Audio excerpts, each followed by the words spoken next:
devez être conscient que l'entrepreneuriat, c'est pas facile, mais vous devez être encore plus conscient que vous vous donnez la chance et l'opportunité de step up, puis d'être capable de suivre, puis de dépasser la parade.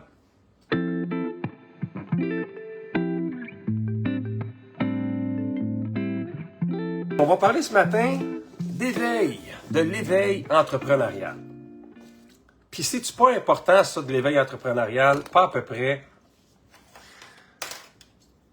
Il y a tellement d'entrepreneurs qui ont de la misère avec ça, tellement d'entrepreneurs qui ne sont, même après plusieurs années, n'ont pas franchi les étapes de base de l'éveil entrepreneurial. Puis je vais vous en énumérer quelques-uns, en fait. On va passer au travers 6 points importants qui font partie de l'éveil entrepreneurial. Pourquoi qu'on doit absolument faire le tour de ces points-là? C'est pour être capable de continuer à avancer. Sinon, idéalement, un entrepreneur, ça ne l'a pas facile, là. Mais en ayant ces 6 points-là de notre bord, on a des bonnes chances d'y arriver.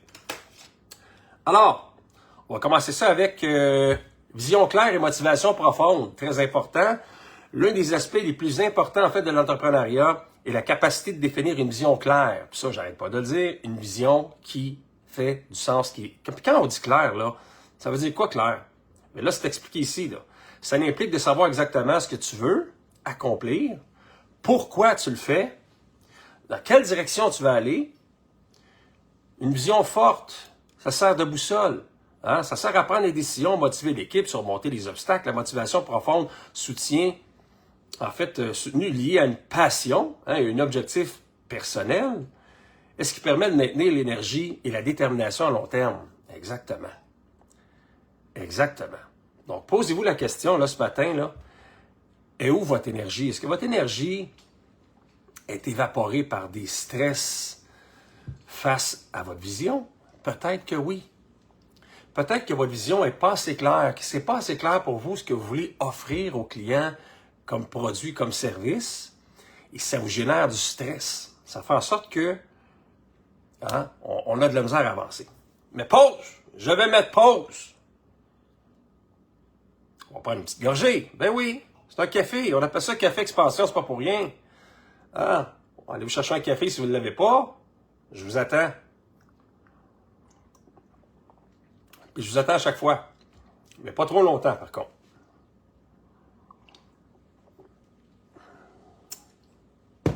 Ce matin, j'ai mis du chocolat un petit peu dans le café. Ça goûte bon. C'est le fun, ça fait du bien. Le Baileys, il est trop de bonheur. On en mettra plus tard. N'est-ce pas? Donc, deuxième point qui, somme toute, est un point ultra important également, c'est ce qu'on appelle la mentalité de croissance. L'éveil entrepreneurial exige d'adopter une mentalité de croissance, c'est-à-dire être prêt à apprendre, être prêt à s'adapter, être prêt à surmonter les échecs. Cela signifie considérer les erreurs comme des opportunités d'apprentissage. Oui, exactement. Les erreurs que vous faites, les erreurs que vous vivez, vous devez les considérer comme des opportunités. Hein? Pas le temps de broyer en boule, là, chez vous, là. Ah, ça va pas, il n'y a rien qui marche. Non. Voyons. Écoutez, là. Vous avez pris la responsabilité d'être en affaires. Oui, il y a des échecs. Puis je vous le dis, là, demandez à tous vos chums, à tous vos amis, à votre famille, là, combien d'échecs ils ont vécu. Moi, j'ai toujours réussi comme il faut. J'ai jamais vécu ça vraiment, des échecs. Écoute, j'ai eu 2-3 échecs, mais tu sais, c'est des échecs scolaires. Là. Mais tu sais, après ça, j'ai trouvé ma job, puis ça a bien été, là, puis ma vie va bien, puis j'ai ma petite famille, mes affaires. Mais vous, comme entrepreneur, c'est pas ça que vous voulez. Si vous faites des échecs, c'est parce que... Si vous avez des échecs, c'est parce que vous essayez des choses différentes. Vous vous challengez, vous sortez de votre zone, pas à peu près, là. C'est sûr que vous allez vous planter. C'est bien évident que vous allez avoir 10 fois plus d'échecs que quelqu'un dans votre famille ou un ami qui est rentré chez Bombardier, qui a travaillé là 25 ans, qui va prendre sa retraite dans 5-10 ans. Petite vie pépère, là. Il n'y a pas trop d'échecs là-dedans, je vous le garantis, là. Je sais pas de vous, Mais moi, je ne cadre pas là-dedans. C'est pas ça qui me définit. Travailler de 9 à 5 dans un emploi, je l'ai fait en masse, plus jeune. Je vais laisser ça à d'autres. Coûte cher la vie à cette heure-là. Les prix augmentent, tout augmente. Mais les salaires là, de ceux qui étaient là, à 9 à 5, là, qui faisaient 30, 40, 50, 60 000 par année, ben, ils sont encore à 30, 40, 50, 60 000 par année, là, 5 ans plus tard. Ils ont peut-être eu une petite augmentation de 5-10 négociée avec la convention collective en allant broyer, là, un peu partout. C'est pas ça qui va vous sortir de la merde, là. C'est pas ça qui va vous faire en sorte que vous allez réussir à passer au travers toute la crise et les crises qui s'en viennent. Je veux pas être pessimiste, mais ça coûtera pas moins cher demain. Alors, vous devez avoir une bonne vision, une mentalité de croissance pour être capable de suivre la parade. Sinon, il arrive comme ce qui arrive là. J'ai des chums là, qui commencent à me demander « Hey, tu peux-tu me passer de l'argent? Tu peux-tu me passer de l'argent? Nous autres, on travaille, on a 2 revenus. Je peux pas croire, j'étais allé à l'université, j'étais allé à l'école, puis j'ai fait telle chose. On est ici, on est à côté là. On est ces cartes de crédit, ils vont saisir la maison, ils vont fermer les comptes de banque. » Des catastrophes, là. Il y en a, puis il y en a. C'est un choix que vous devez être conscient que l'entrepreneuriat, c'est pas facile, mais vous devez être encore plus conscient que vous vous donnez la chance et l'opportunité de step up, puis d'être capable de suivre, puis de dépasser la parade. Arrêtez de compter vos scènes, là. Les économies de bout de chandelle, là, vous allez sauver 30$ sur le forfait Vidéotron. Hey, ça va bien, c'est le fun. On a sauvé Chéri, on a sauvé de l'argent. J'ai appelé Belle, là, on a changé, on est rendu à Vidéotron. À cette heure, on sauve 30$ par mois. Wouh! On va fêter ça au restaurant. Le restaurant, ça coûte 300$. Et où votre économie? Tu sais, à un moment donné, là. Faut arrêter de niaiser, là. Prise de risque calculée, point numéro 3. L'entrepreneuriat est intrinsèquement lié à la prise de risque. Eh oui. L'éveil entrepreneurial implique d'apprendre et d'évaluer et à apprendre, en fait, les risques calculés. Là. C'est ça qu'on veut. On veut prendre des risques calculés parce que des risques, il y en aura toujours. Il faut juste qu'on soit capable de voir, OK, est-ce que je m'embarque là-dedans? C'est quoi le risque? C'est quoi le bénéfice? C'est quoi les avantages? C'est une game, là. Qu'est-ce que je joue, là, au bout de la ligne, là? Hein? Puis si c'est trop élevé, peut-être aller tranquillement, baby step by baby step. Steps, avec un S, parce qu'il y a plusieurs étapes, hein, plusieurs pas, si on veut. Et finir par y arriver. Donc, ce n'est pas une question de jouer à la loterie, mais plutôt d'évaluer les opportunités avec discernement et de prendre des décisions éclairées en fonction des informations disponibles. Donc, un bon entrepreneur sait quand avancer et quand se retirer et il est capable de gérer l'incertitude. Êtes-vous capable de gérer ça, vous, l'incertitude? Prenez une seconde pour y penser. Prenez une petite seconde pour y penser. Point numéro 4. Innovation et différenciation. Différenciation. Tabarouette.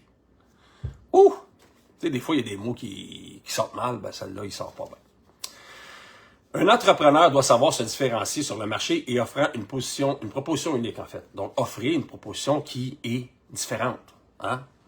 Cela nécessite une capacité d'innovation constante, que ce soit à travers des nouveaux produits, services et modèles d'affaires. Donc, l'éveil entrepreneurial encourage à identifier les lacunes du marché et à exploiter les opportunités qui n'ont pas encore été pleinement réalisées par d'autres acteurs. Donc, tu sais, si votre voisin fait quelque chose d'une façon, essayez pas de le copier, là. Faites pas pareil. Faites-le différemment. Faites-le d'une autre façon. Amenez ça avec une autre couleur, une autre vision. Comme ça, vous êtes unique.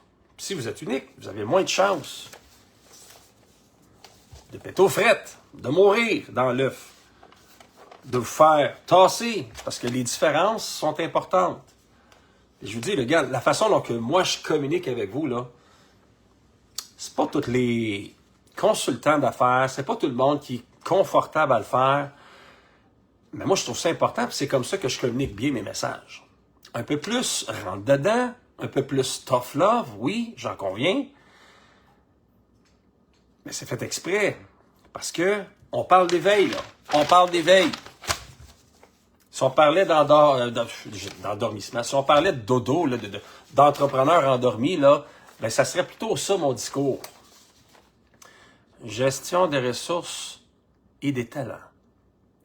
Un aspect clé de l'éveil entrepreneurial est la capacité de bien gérer les ressources disponibles, financières, humaines et matérielles.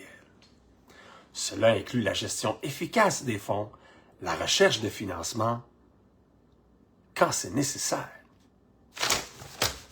Regardez, on va vous la refaire, là. Vous me direz lequel des deux fait plus de sens, puis allume le plus, là. Gestion des ressources et des talents. Un aspect clé de l'éveil entrepreneurial, c'est la capacité de bien gérer les ressources disponibles. Les ressources financières, les ressources humaines, les ressources matérielles. Très important. Ça inclut la gestion efficace des fonds et la recherche de financement. La recherche de financement à ne pas négliger. Comment on fait ça, chercher du financement? On va où? On parle à qui? Comment on présente un dossier? Est-ce qu'on est confortable à le faire? Est-ce qu'on connaît nos chiffres comme un banquier? Est-ce qu'on est capable de lire entre les lignes pour savoir présenter notre demande de la bonne façon? Parce qu'au bout de la ligne, c'est qui va décider? C'est le département de crédit. Puis le banquier, lui, fait quoi? Il rapporte ce que vous y avez donné comme information. Donc, si vous ne donnez pas toute l'information, si vous ne savez pas comment donner l'information de la bonne façon à un banquier, ben lui, il va prendre copier-coller de ce que vous y avez donné, puis il va mettre ça sur la table du crédit. Parce que des bons banquiers, je vous le dis tout de suite, là, des bons banquiers qui vont se battre pour vous, là, puis qui vont comprendre, puis qui vont chercher à comprendre tout ce qu'il y en est pour que ça passe à 100%, de moins en moins. Il n'y en a pas. Il y en avait avant. Maintenant, il y en a moins. Pourquoi? Parce que les banquiers changent de poste à tout bout de champ. Les banquiers à la RBC finissent à Desjardins. Ils veulent augmenter leur salaire, ils veulent changer un peu pour évoluer. Fait qu'à chaque année, à chaque 6 mois, ils changent de place. Fait que vous en aurez pas un, directeur de compte, je vous le dis. RBC, ils ont tout coupé. Desjardins coupe aussi. Banque nationale coupe. C'est difficile d'avoir un bon directeur de compte. Il faut connaître du monde. Il faut être capable de les convaincre. Il faut connaître les directeurs de banque. Nous, on est affiliés avec une quinzaine de directeurs à la RBC, qui sont là depuis longtemps puis qui sont être là encore dans 5-10 ans, on le sait. Même affaire, à Desjardins, ils comptent majeurs. Tous des gens qui font partie du réseau. Je suis un ancien banquier, donc on a gardé contact avec ces gens-là. Hein? Qu'est-ce que vous pensez de la façon dont je viens de vous présenter ça, là, au lieu de vous lire ça comme un endormi, là? Hein? Ça n'a-tu pas plus d'impact? Ben oui. Point numéro 6. Persévérance et résilience. Faisons un entre-deux, là. Pas trop fâché, pas trop endormi. L'échec fait partie du parcours entrepreneurial, oui. L'éveil entrepreneurial enseigne l'importance et la persévérance et la résilience face aux difficultés. C'est important. Les difficultés, vous allez en avoir. Si vous n'avez pas commencé à avoir des difficultés dans votre entreprise, c'est que vous n'êtes pas en phase de croissance. Au début, ça va bien, tu es un autonome, on a un petit salaire, on vend nos affaires, nos services. Mais quand on veut step up, quand on veut aller un peu plus loin, quand on veut devenir sophistiqué comme entrepreneur et qu'on veut atteindre un palier de croissance et par la suite, il y a le palier de l'expansion. Hein? Mais quand on veut atteindre le palier de la croissance, il y a des défis qui arrivent, des vrais défis. Défis de liquidité, défis d'inventaire, défis de personnel, défis de nous. Hein, de nous mettre de l'avant. Est-ce que vous êtes gêné? Est-ce que vous aimez pas ça, vous mettre de l'avant? Est-ce que vous aimez mieux être en retrait?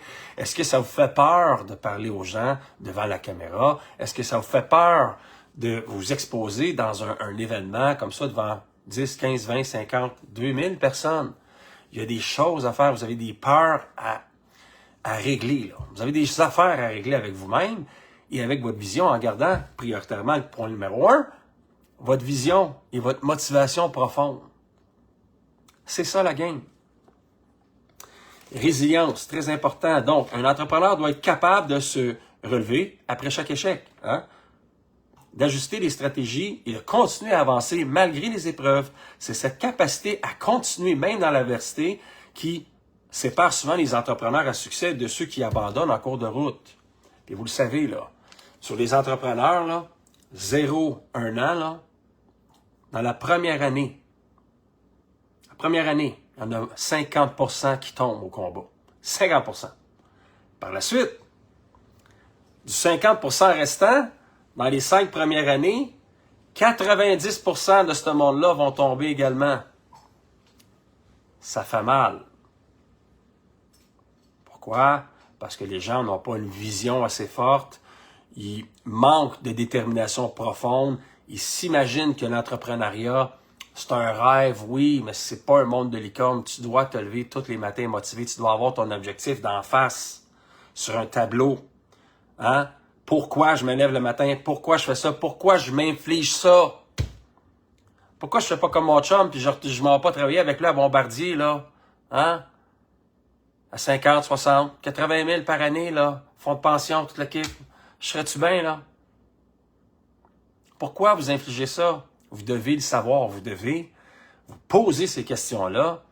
Et si vous êtes arrivé en entrepreneuriat parce que vous aviez des choses à exprimer, vous voulez changer des choses, faire évoluer des trucs, ou vous avez une bonne business de vente, d'achat et de revente de certains trucs, puis que vous êtes confortable, que vous aimez ce que vous faites, puis retournez dans le 9 à 5, ça ne vous intéresse pas, mais continuez à vous battre pour que ça marche. Parce que le marché, lui, il va évoluer, puis vous ne voulez pas rester en arrière de la parade. Donc, et voilà. C'est pas mal ça aujourd'hui, Café Expansion. Je vous souhaite une excellente semaine et on se retrouve la semaine prochaine. Merci. Au revoir.